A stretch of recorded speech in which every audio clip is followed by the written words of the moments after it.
All right, good afternoon, everyone. I think we're going to get started. So thank you for joining us for this month's Teach Educational Rounds.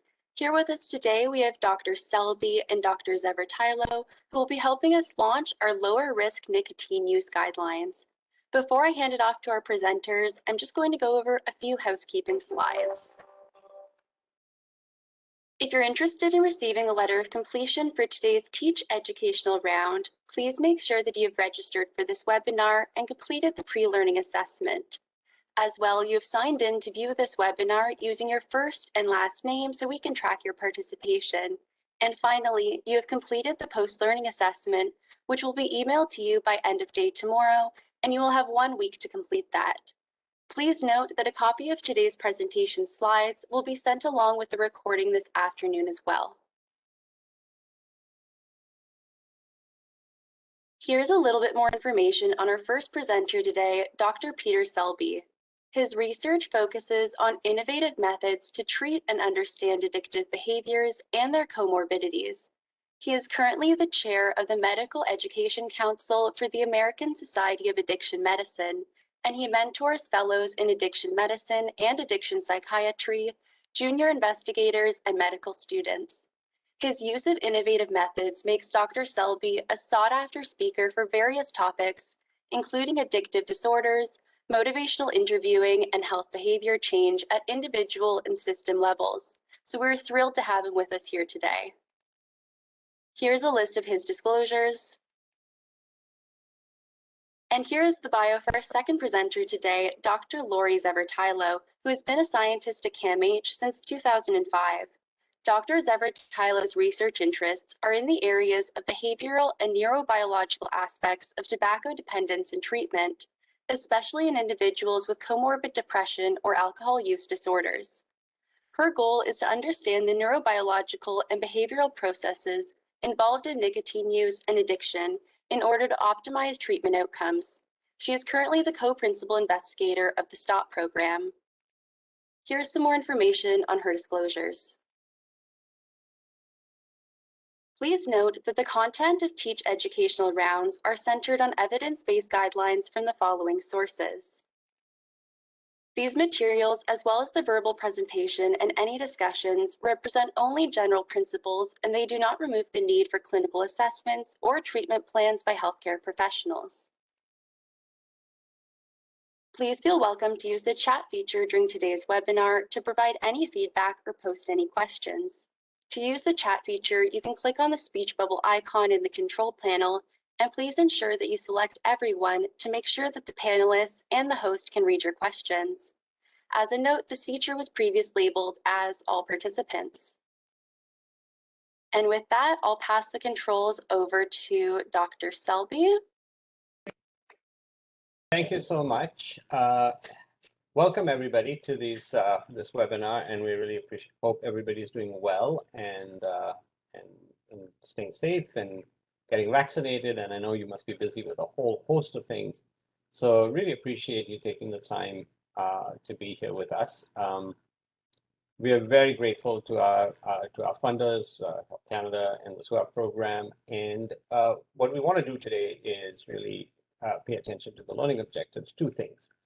We want to investigate the recommendations made in the lower risk nicotine use guidelines and discuss how these recommendations could be applied in your practice. So I'm going to try to go to the next slide. Hopefully it works.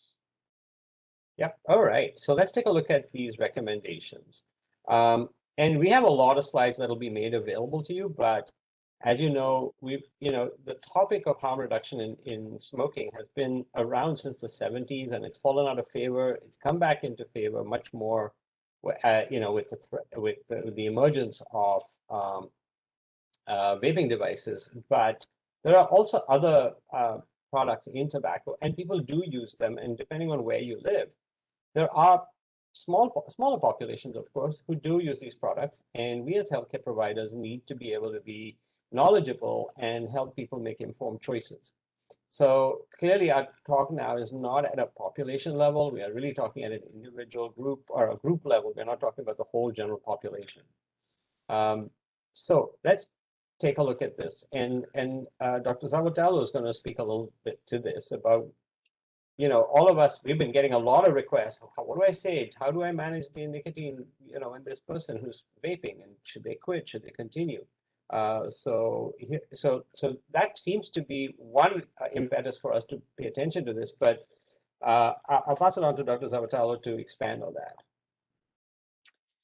Yeah, so I mean, the purpose of these low-risk nicotine use guidelines are really, they were kind of inspired by, I don't know if all of you have seen the low-risk cannabis use guidelines, but it really is, if you're going to use nicotine, how can you decrease your risk, and what are the relative risks associated with different nicotine products? So, what do we know? What is the current evidence? What don't we know? And bringing together all of this evidence in a user-friendly kind of way to help people, your patients, and you as clinicians to make informed decisions when speaking with your patients. So, Peter, do you have control of the slides? I can. Yeah, we both do, but I'll. Okay. Yeah, I do too. Okay, great. So, this is a really nice kind of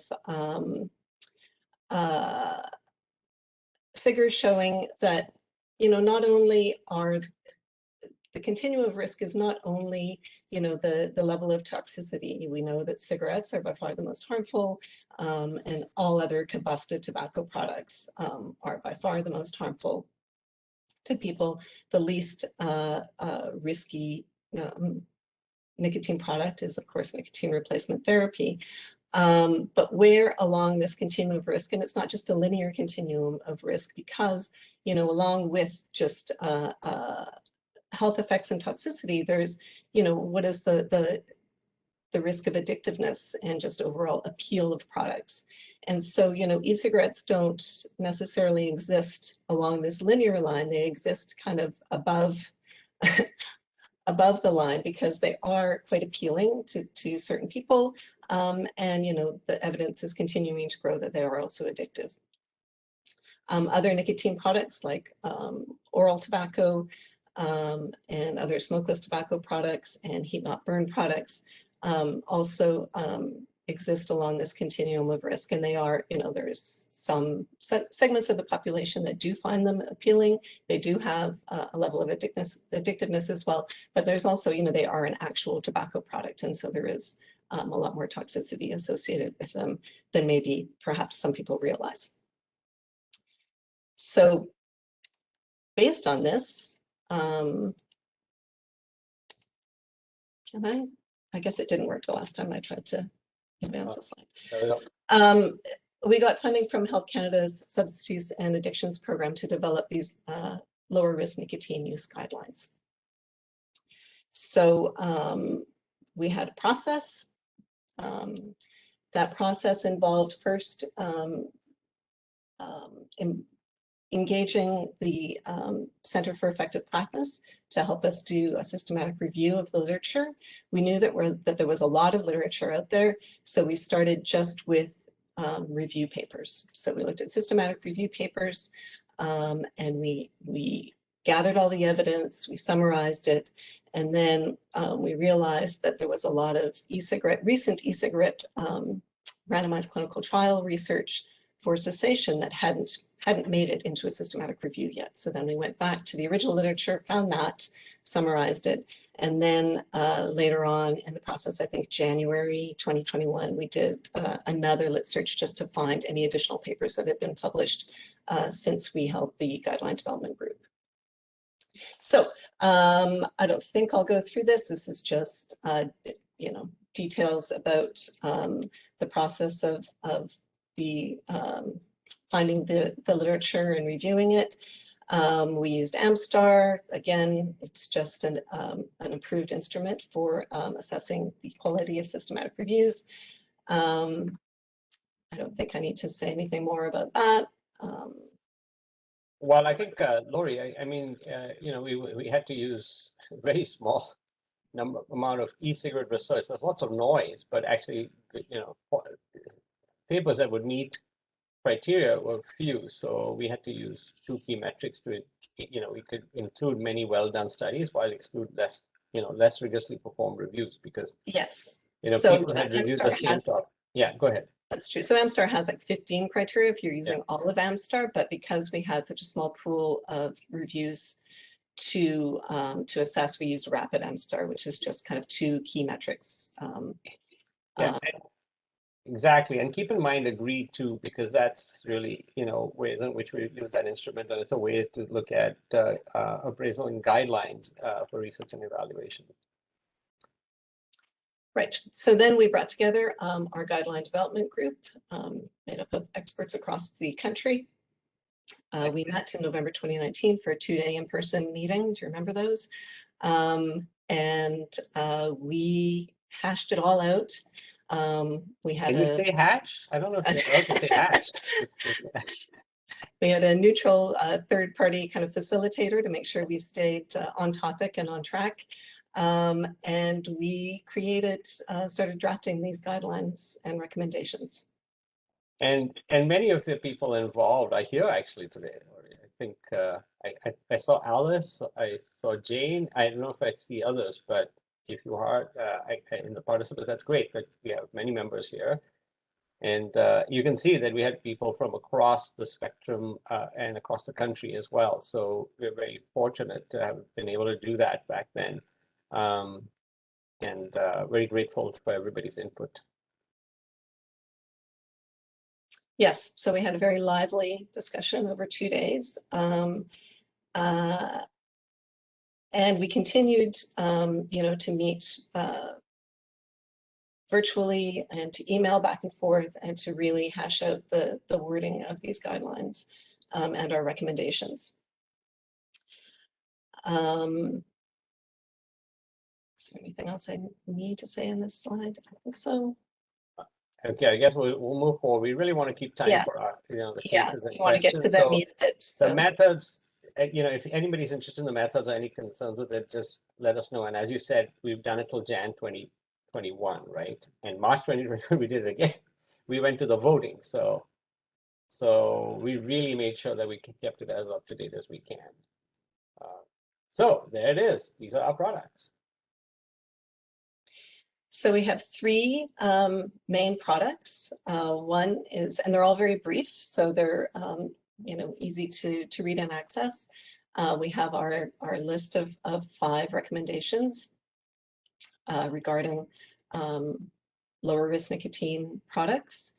We have an evidence brief that is again modeled on the cannabis lower risk cannabis use guidelines. So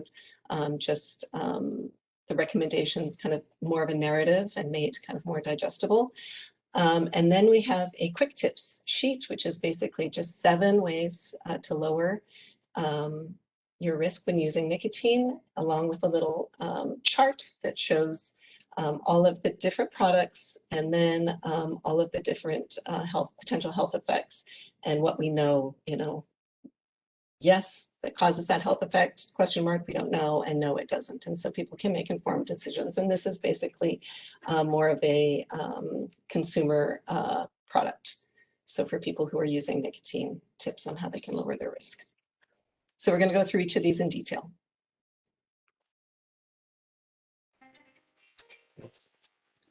So Peter, are you going to cover the guidelines? Okay, I'll move forward. Yeah, can you see that one? All right. Oh, sorry, my bad. My phone rang at the moment. I don't know why it went. It's supposed to be off, but sorry about that. Okay, so the recommendations. Clearly, here's one thing. I think this causes a lot of confusion if you look at strength of limit recommendations. We often have strong recommendations, but the level of evidence to back up that recommendation may be low, moderate, high. So, you'll see that as we go through the guidelines, and, you'll have this, and I think we won't go into all the details just in this moment, but I just wanted to make sure that we are all on the same page when we are talking about strong recommendations, because that is summarizing everything that we know about our clinical expertise, the expertise out there, plus the evidence, but understanding that when you look at the evidence, that there may be many methodological problems with those papers, and that new evidence that comes out could change the direction of the recommendation, or could either further strengthen or weaken the strength of the recommendation. So there's a lot more uncertainty in that recommendation, even though it's a strong recommendation at the moment. And so you can see some examples here. Of smokeless tobacco should be discouraged. Use of heated tobacco should be discouraged, and water pipe smoking should be discouraged. And you can see how all of them have a strong recommendation, but the evidence is low for smokeless tobacco, moderate for heated tobacco products, and high for water pipe smoking. And so that's how one has to look at these things. Similarly, for reproductive health, we can say that, look, do not use any of the women who are pregnant. It's a strong recommendation because nobody would want somebody who's pregnant to be using this through the pregnancy, and you'd want them to do something about it. But the strength of evidence is very low. Similarly, with e-cigarettes, the recommendations go through this. You can see how it is moderate level of evidence, but a strong recommendation. And for e-cigarettes, for cessation, we were sort of saying there's a conditional recommendation because it's not 100% clear. There's some methodological issues with e-cigarettes, in the studies anyway published for cessation, and therefore the recommendation is kind of tentative. It says with nicotine may be an effective cessation aid for people who use combustible tobacco. Now, we all have different personal beliefs about this, and there are people on both sides of this argument. But when you're taking as much of a scientific approach as we can, we had to be honest and say that the recommendation is conditional with moderate levels of evidence. And again, health outcomes. People who do not use any tobacco products should not use e-cigarettes, and these, the strength of evidence went from low to moderate, and the recommendation again here was conditional, not a strong or weak or moderate recommendation. Now, when we use this is obviously that whole thing is, as a healthcare provider, that's all there summarized for you. It contains all the recommendations and the details, and obviously you can't see it on the screen, but this is downloadable, and we'll show you the links to where to get it. And then it links to the executive summary with the methodology and reference list if you need it. But this is a way to take a look at the recommendations. There's an evidence brief that also looks like this and tells you it's a 2-page kind of thing, and it has the evidence, tells you who it's for, what the evidence brief says about nicotine, how they were developed, etc., etc. So moving on, the evidence brief, as you said, again, it's for the healthcare practitioner. It's the idea is to make the recommendations more accessible, and sometimes this is helpful when you have a client or a patient asking questions. You could use this. And then the last one, which is often what we will come to, and Laurie, sorry, I think you're going to take this one, is the quick tips section. So we have recommendations, we have the evidence brief, and now we have the quick tips. Yeah, so this, as I said before, is meant to kind of hand out to your patients or clients, or is kind of more of a consumer product. And it really is just a simple 2-page document on like quick tips to reduce your harm from nicotine. So cutting back on your nicotine use, whatever product you're using, switching completely from smoking to e-cigarettes if your choice is to try e-cigarettes, learning to manage cravings, and if you are vaping, to choose e-cigarette cartridges with a lower dose of nicotine, using nicotine replacement products when you're ready to help you stop using your other nicotine products. Of course, only using authorized vaping devices that are kind of market approved and safe, and And if you're using tobacco or other combustible nicotine products, tobacco products, switch to products that are not combustible. So, and then this is the little kind of quick reference chart. So, you know, people can just go down the line. Well, I'm currently using a water pipe. What are my risk factors? Well, okay, well, it contains both tobacco and nicotine. It has a high potential for addiction. It causes respiratory illness, cancer, cardiovascular disease, and reproductive health. Okay, so how can I reduce my risk? Well, if I switch to a heat not burn, well, it's still tobacco, still contains nicotine, still has a high potential for addiction, and the evidence is just not there yet about the other health effects. So do I want to, am I going to assume that that's means reduced risk, or am I going to wait for the evidence?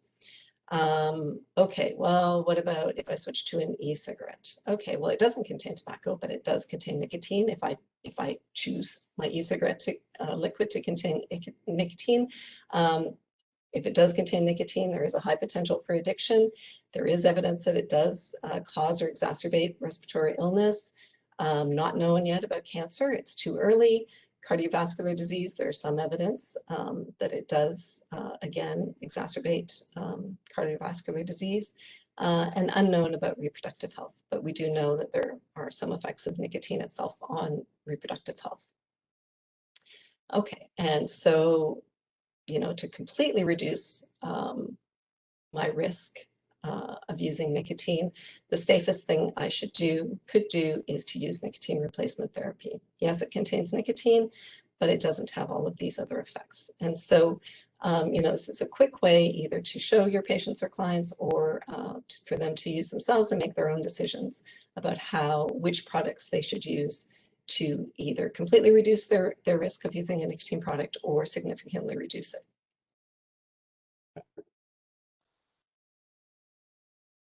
So like I said, this is, you know, this is a patient-facing resource. It's a good thing to hand to your patients, especially if they're ambivalent about changing their behavior, or they're a little, not sure what to do. And yes, it's good for healthcare providers as well when just advising clients and having that conversation with them. Okay. And these are some resources that you can access. So, okay, so what that brings us is to basically 5 nicotine use recommendations. That again, look, I think we don't want people to walk away saying everybody should be using nicotine forever. No, we're talking about in a rational way. You don't want young people to start. You don't want young people to use. Absolutely, get it. The absolute risk from getting addicted to nicotine is not a good one for anybody. But what we're really talking about is people who are already addicted to often a combustible form, that's the most common, and are trying to, you know, are trying to make a decision, you know, about nicotine, of which way to go. And clearly, if you see how we've written them, hopefully you'll find that they strike the right balance and can help you. So clearly, if you have people using smokeless tobacco, and you know, given we're in North America, we know there's snus that is in Sweden and that kind of, you know, that pasteurized kind of tobacco, that's not available here, even though they may call it snus, it's not. And so what is available here is chewing tobacco or smokeless tobacco, and we really discover it because we discourage the use of it because and strongly because we know what some of the topical and local effects are on the mouth and cancers and tooth loss, etc. But the evidence, interestingly, is when you looking for it is fairly low. Now, that's something to think about. Again, heated tobacco products, which have come out by the tobacco industry, which heats tobacco and don't burn it, but look like an e-cigarette. We again strongly recommend against its use, and the level of evidence is moderate. Water pipe smoking, similarly, level of evidence is high, and the strength of recommendation is strong. And for reproductive health, similarly, very low level of evidence, but strong recommendation. Now, this is what everybody's been waiting for. And in vaping devices, we've talked about this many times. You know that there are various iterations, and so it's a family of products, not a single type of product. But they have some similarities, but there are certainly differences, and so the evidence is emerging again for that. So vaping and addiction. So addiction is, people minimize the issues of addiction, and addiction is not necessarily something to be taken lightly. It does actually cause brain changes, and you don't want people to be addicted unnecessarily. So use of e-cigarettes with nicotine should be discouraged among non-smokers due to the risk of addiction. And I think this is that whole idea of normalizing vaping behavior in society increases the risk that there will be young people and some older people who will get addicted. And the level of evidence is moderate, and the strength of the recommendation is strong. Vaping and cessation. E-cigarettes with nicotine may be an effective cessation aid for people who use combustible tobacco. And the level of evidence is moderate, and the recommendation is conditional, because when you look at the reviews and look at the studies, you'll see that some of it may require ongoing use of the e-cigarette to maintain abstinence. And not that we are against long-term use of nicotine. It's just that given the uncertainty of the long-term effects of e-cigarettes, although it might be a pragmatic recommendation with an individual, for a population, it becomes very difficult because we just don't know what those long-term effects of exposing people to that level of, polyethylene PEG and vegetable glycerin at those levels, with all the flavorants and other contaminants over a long term, what that will do. So that's why it's a little bit more conditional.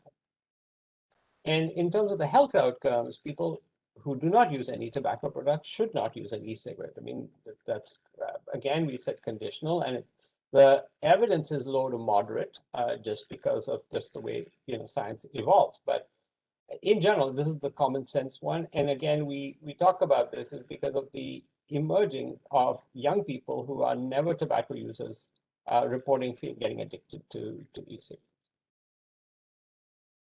People who are currently using e-cigarettes should stop or switch to safer forms of nicotine, such as NRT. And that's this recommendation around the health outcomes. Again, it's, as we said, if you go back, you'll see that all the level of evidence goes from low to moderate for these things. And ideally, you obviously want people if they're reducing the least harmful product they're willing to use. And so obviously, safer forms of nicotine, such as NRT, emerge as that. People who switch from combustible tobacco to e-cigarettes will reduce their exposure to numerous toxicants and carcinogens. And here's the recommendation language here is to say, if people are not, you can make the statement with some confidence that people will reduce their exposure to numerous toxicants and carcinogens. The clinical significance in the long run is still to be determined. For people who use combustible tobacco products and cannot quit by other means, e-cigarettes may be a lower risk alternative. And again, this is based on the level of evidence. It certainly becomes a pragmatic approach to helping such individuals. So those were the 5. And now we're going to go on to discussing how these recommendations can be applied in your practice, no matter where you are. And it's okay that they may not fit right away, but that's okay. Let's work through it. And to give us enough time to do this, we're going to work through a case. So, and we'll get to this, and we can and feel free, other people can add cases as well. But let's start. We're going to meet Jane, who's 15 years of age, identifies as a woman, uses a pod-typed vaping device called Juul, which has become very popular, and also smokes the water pipe and cigarettes socially when she's hanging out with friends. Of course, now during COVID, nobody's hanging out with anybody, but vaping may have gone up. So let's open this up to a questionnaire, which you can see the poll questions, which are on queue, have showed up. So what does Jane need to know from a harm reduction perspective? And what would you tell Jane? So please vote. So are the voting questions visible to everybody? I hope.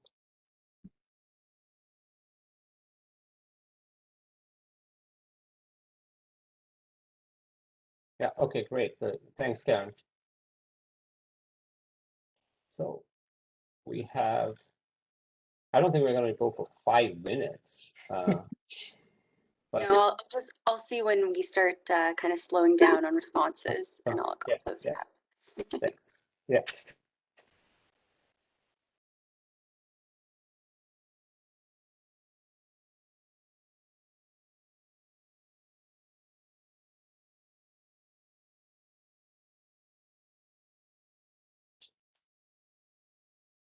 All right, just about 10 more seconds if anyone has any last thoughts.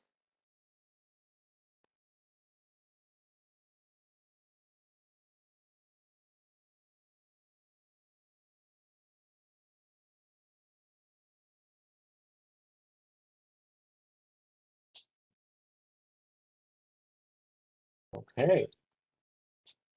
That's great. So yeah, I think all of those things are in that.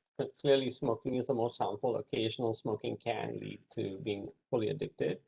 And are we able to show these poll results on this screen? Poll has ended. I don't know if we can. Are we able to? Are any participants able to see the poll results there? Yes. Yeah, you can see. Oh, you can see the Perfect. results. Perfect. Okay, so the Lovely. poll results are visible. Perfect. Excellent. So yeah, you know, Juul can contain high doses of nicotine. Yeah, so it does. I mean, and you can, but you know, have a patient right now who's going and has found him. I don't know whether this is still being sold or not, but he found himself some 0% Juul as he's tapering off, and finding it quite easy actually at this moment. I'll know today. Actually, I'm seeing him again in follow up. I think today. So we'll see how it's gone. And he was at the 5%, and then he couldn't get, and he went to 3%, and then he couldn't get 3%, so he had to get the 1.5%, and then do that, and now it's down to 0. So we'll see how that went. But it's not easy to find, he was saying. Yeah, but it does can contain high, and again, it has the nicotine salts, which essentially make sure that the nicotine concentrations delivered to the lung and absorbed are much higher. And of course, the main issue is the long-term harmful effects of vaping are unknown. So, you know, those are excellent answers. And Laurie, do you want to add anything to the? No, all of the above was the correct response. So yes, I think, you know, Jane is a kind of a prime example of, you know, a young woman who probably doesn't realize that her occasional water pipe and cigarette use could lead to something more daily, you know, that it does have a high potential for addiction.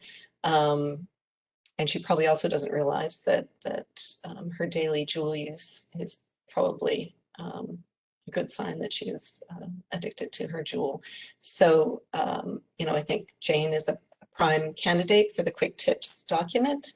You know, you can just go through it with her, and, you know, she's probably not ready just to give up all of it all at once, but she, you know, there's ways that she can cut back on her use, you know, go from daily Juul use to only 3 or 4 times a week, managing her cravings with using different strategies, etc. And just, you know, using this tool as an, you know, an education kind of document, a place to have, to start the discussion, and yeah, just to get her on board with making a change in her behavior eventually.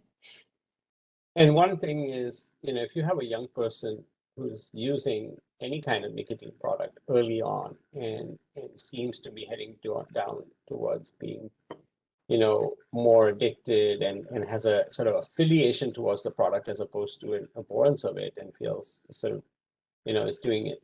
Occasionally, it's a great opportunity to screen for the use of other substances because the probabilities go up. They're more likely to be using cannabis, both smoked, and I think one of our biggest concerns are, especially when people are vaping, they're using these cannabis vape pens. So there's if you take a whole person approach, those are some of the things to pay attention to. They're also drinking alcohol and using other substances, and also screen for underlying other mental illnesses that might be emerging that emerge in adolescence. So all from depression, anxiety, and eating disorders, as many of you may have been hearing in the news, especially during COVID. These things are going up. And again, when you're talking to her, you want to know if the use of the Juul is becoming more secretive. I mean, we're hearing with the stay at home that lots of kids are secretly using it, and they can at home, right? It's easy, it's discreet. Parents are not necessarily familiar. They think it's a USB stick. They don't necessarily understand what it is. So as part of that, in that discussion is also you want to engage her in this conversation, but make sure that there's context around who and what's going on with her. And of course, it's a very interesting thing if people are, with the COVID vaccine, everybody's worried about blood clots, but young people also need to be concerned about. I mean, young women, especially if you're taking certain types of birth control medications and smoking, risk is not that high till age 40, but still, these are things to be considered. So, and now with blood clots becoming much more, people are aware, those kinds of things we need to understand. And the clotting appears to be more with cigarettes than necessarily the other forms. We just don't have enough information about vaping devices. So again, in terms of a quick tip for her, really getting her to see the less routinized and less often they use, the better in anything. And again, number of times used is much better than daily. And clearly, obviously, full abstinence is the way to go with her if she's willing to engage in that, and clearly should be recommended first off. She may not be willing to listen to that, but again, if they are already in daily use, is trying not to let it become connected to every other activity, so they're not grazing through the day and it's more discreet, and consider days where they don't use. And again, some management of cravings is critical, and understanding and helping them understand with the behavioral ways of managing cravings, as described here, maybe ways for them to think about how to manage and limit the amount of use. And clearly, that's something what we would talk about. There are no trials that show this, but NRT, we've been using them for helping people stop other nicotine products if they're making, and in a 15-year-old may not use it, but in a much more older person, this is something we would definitely try.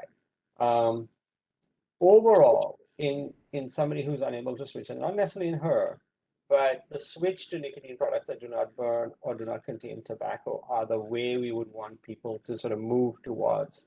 Because as you know, I mean, this is a thought experiment. If tomorrow we got rid of, combustible tobacco inhaled, essentially we would make COPD a rare disease in the next 20 years.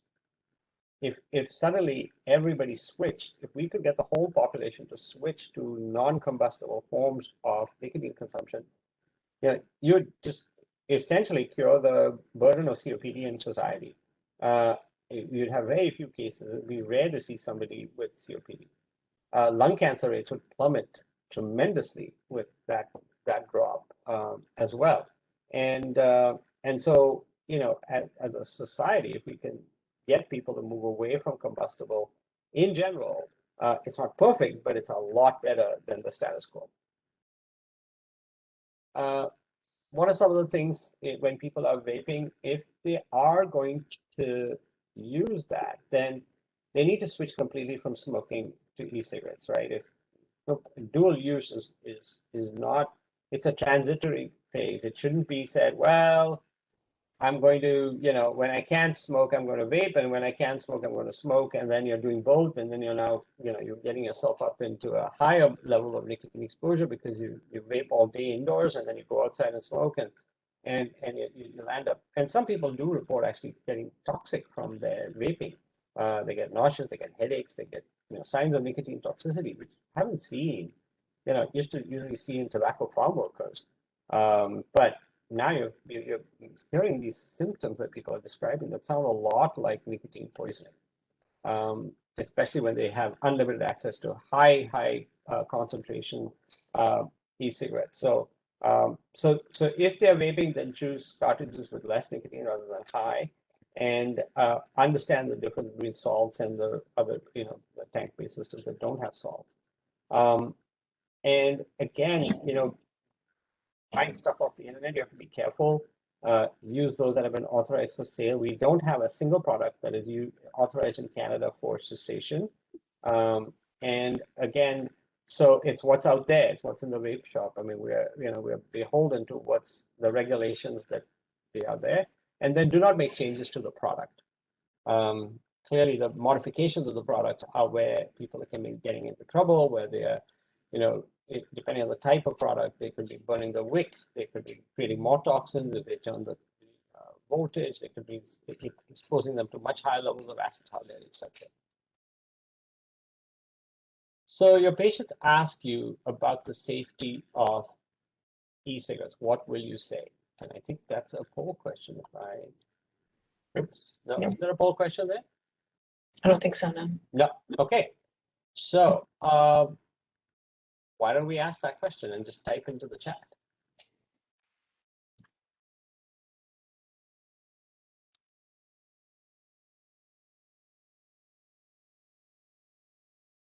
I can't see the chat very well, but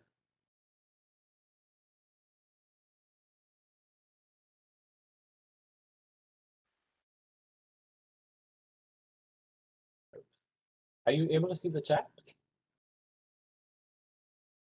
I can. I don't see any responses. Okay.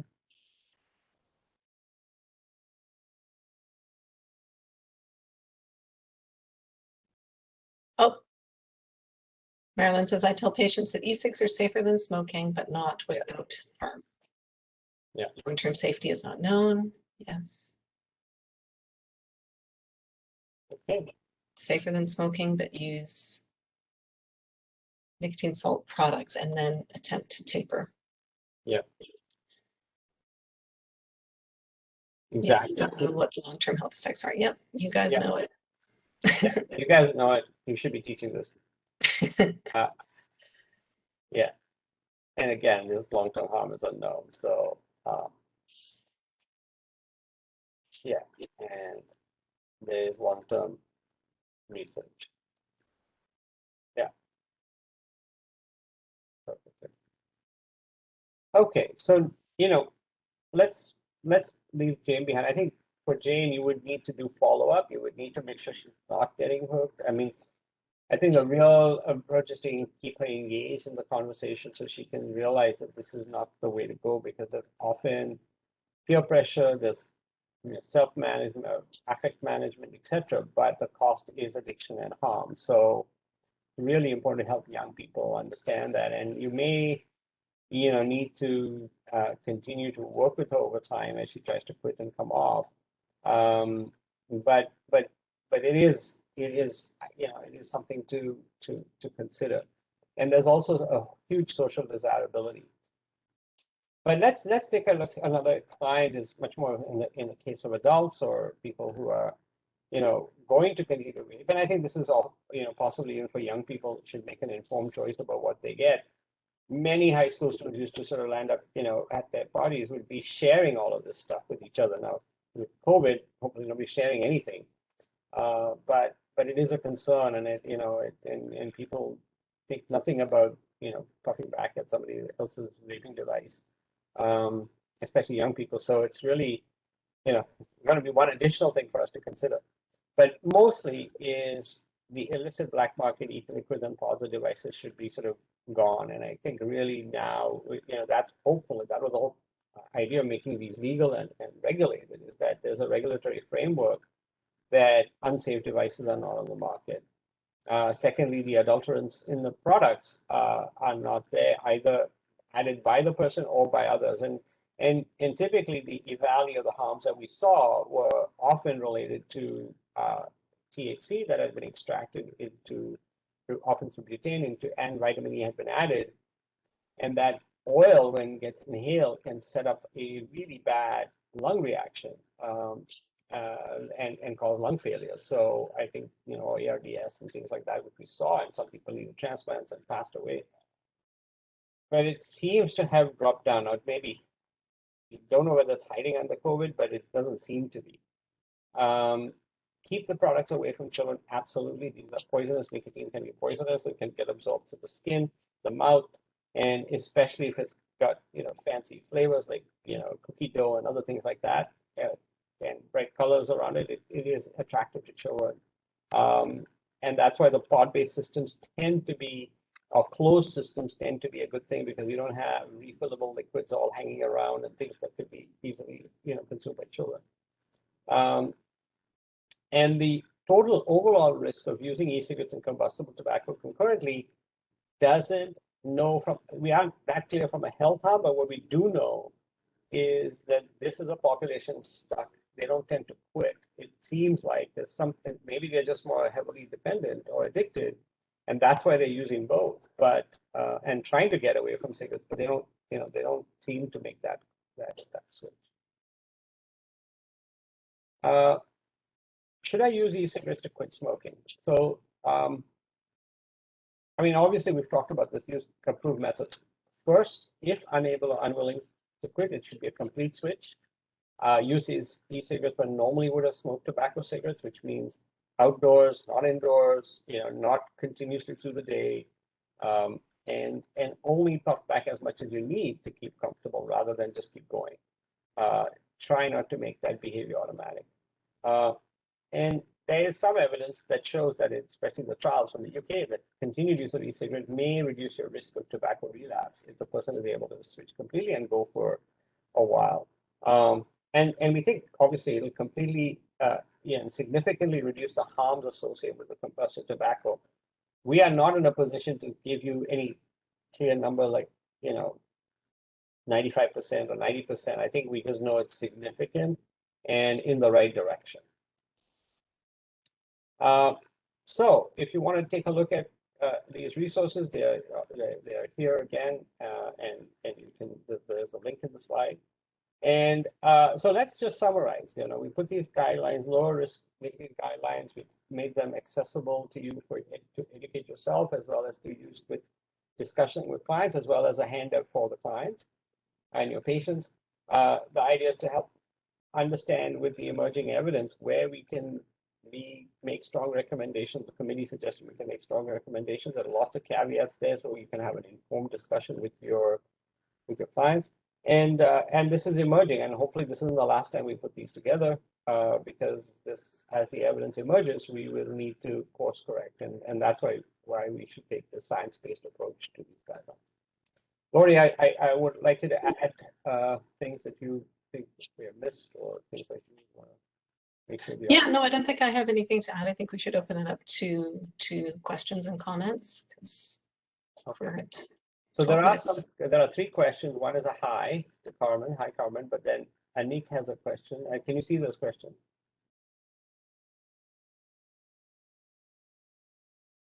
Can I see the question? So yeah, so I just sent the Q&A questions directly to you too, and there's also just a few popping up here in the chat section, if you can see those. Why is it that all e-cigarettes are not? Why is it only e-cigarettes fully not recommended, but only for non-smokers? Shouldn't Smokeless tobacco. Why can't I see this properly?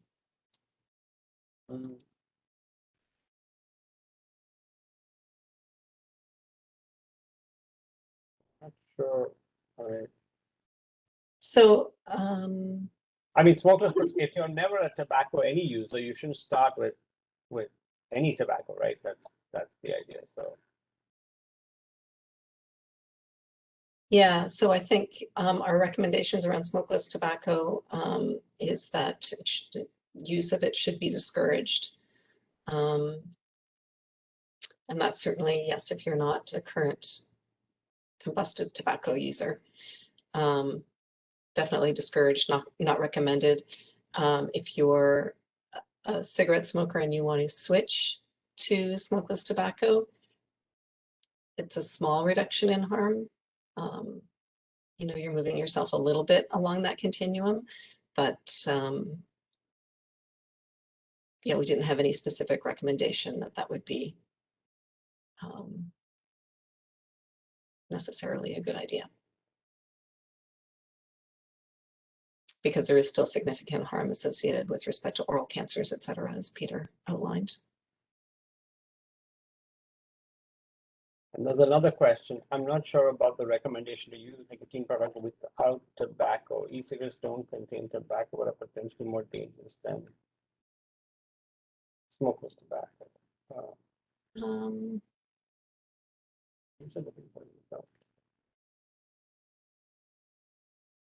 I don't know where the evidence is that. Oh, so that they're more dangerous than some.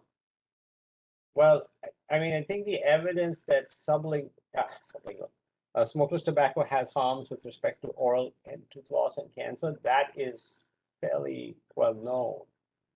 You don't have that same risk with e-cigarette, and it's not known to be thought to be due to the nicotine, but it's thought to be to the other issues, that contaminants that go in, and the high concentrations that go of those other products that go with smokeless tobacco. So yeah, should it? I mean, if anybody wants to, ideally, you want to reduce that exposure to tobacco because combustible creates all the products of combustion, but even oral tobacco exposes you to these other things that are inherent in the tobacco plant you want, and if you got it through nicotine plain, you're not getting that same exposure. And but it's a good point, and I think we'll have to see over time how this emerges and where the evidence takes us.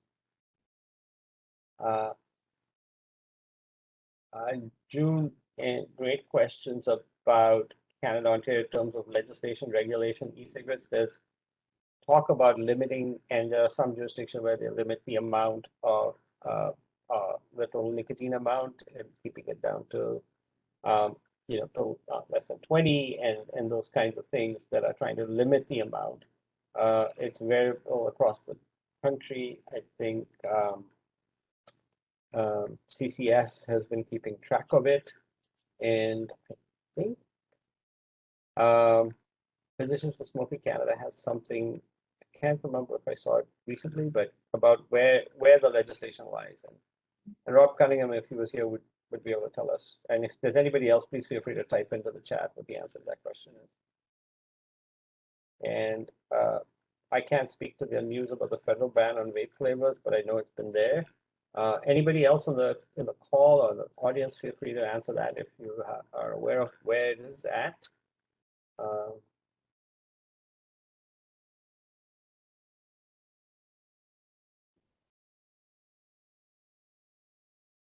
Yeah, I don't know that they have a timeline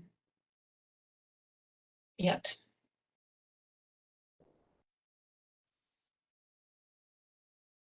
Okay, there are some questions here in the discussion.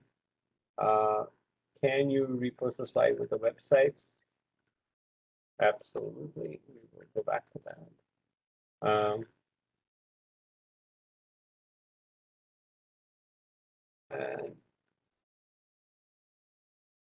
And there's a question there: if the patient is choosing vaping to quit tobacco, is it better to choose like salts or other vaporizer? Did we talk to that? No, not yet.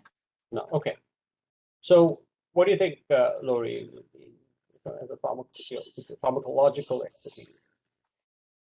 Yeah, so I mean, yeah, pharmacologically, nicotine salts mimic the kind of peak and trough of smoking much better than other e-cig products. So you get a higher, faster dose of nicotine to your brain. I think it helps people replace their smoking with vaping because of that. But the downside of that, of course, is that it also makes it more addictive. So they may, you know, there may be a risk of just moving away from tobacco addiction, but finding themselves dependent on their Juul device.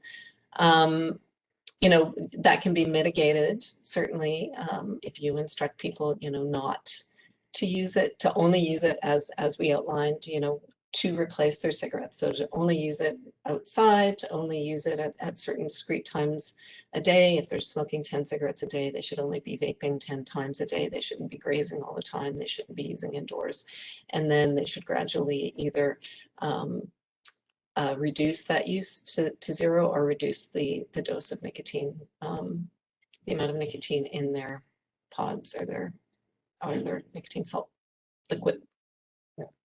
I mean, the interesting thing is that with the pod and the higher concentration, the person does mindfully vape in the sense that they only take as much as they need. The overall exposure to other chemicals will be a lot less, right? Because with the other tank-based system, there's a lot more, you know, aerosol generation, all of those things, and so people are then compensating because they're trying to get this, you know, maintain a level of nicotine, so they take more. Yeah. Yeah, you know, Yes, I think starting out with a higher dose is probably fine, but just, yeah, as you say, being mindful of yeah. how much they're using and how many times. Yeah. And so those are some of the, you know, decisions to consider. And the other thing is, the safety of the pod system is closed, and just, I mean, yes, there's an environmental contamination piece, but at least those pods are not, you know, like with a refillable device, your risk is young people and kids getting poisoned. So, and there are lots of calls to poison centers. I don't know what the current numbers are in Canada, but in the US, there's been just exponentially growth of those kinds of things. Mhm. So Marilyn had a question about special POPs, populations with mental illness, schizophrenia, that such high smoking rates. Again, I think it is an important one to consider in this, that maybe this is the population who may be better with a vaping device. But again, you know, the ease of using a vaping device, keeping it clean, getting the, you know, if it's not disposable, charging it, et cetera, those are some of the things to consider. And unlike the NHS, it's, you know, where they have vaping devices on the form of this part of their stop smoking service. We don't have that here in Canada because we don't have a regulatory framework to bring those products in the way they did in the UK onto our you know, OHIP or whatever. They just haven't. So we are a bit stuck. And in fact, it's very hard, or if close to impossible to do for us investigators outside of a large companies backing us to do any studies with vaping for quitting. Just the administrative hurdles are just too much and impossible to cross for people without deep pockets. So we can answer some of these questions right now because the way the regulatory framework is. And the question then comes about opening stop. I mean, we've always had this question about opening up stop for vaping. We are continuing to discuss and figure out how to do this and how to make it safe and how it will be regulated. So so stay tuned.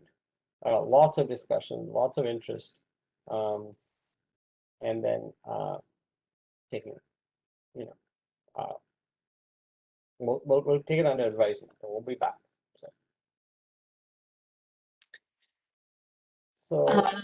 Yeah, so there was one question earlier on about counseling people who are also smoking cannabis when they're trying to quit smoking. Do we suggest switching to vaporized cannabis? And if so, how do we help patients choose an appropriate vaporizer for their cannabis? I don't know. Peter? I don't know. I mean, yeah, no. So just, I mean, we have to get going because it's 12:59. Yes, it is. Done at 1, but I think those, you know, ideally you have to work with the patient. They're willing to do both, then you go with both. But I was reading this one from Leslie Phillips, who pointed out about a person who's trying to decrease, not vape in 2 to 3 days, but if around a friend will vape and use, tried the patch during an admission help because he's not vape. Would you try short acting NRT?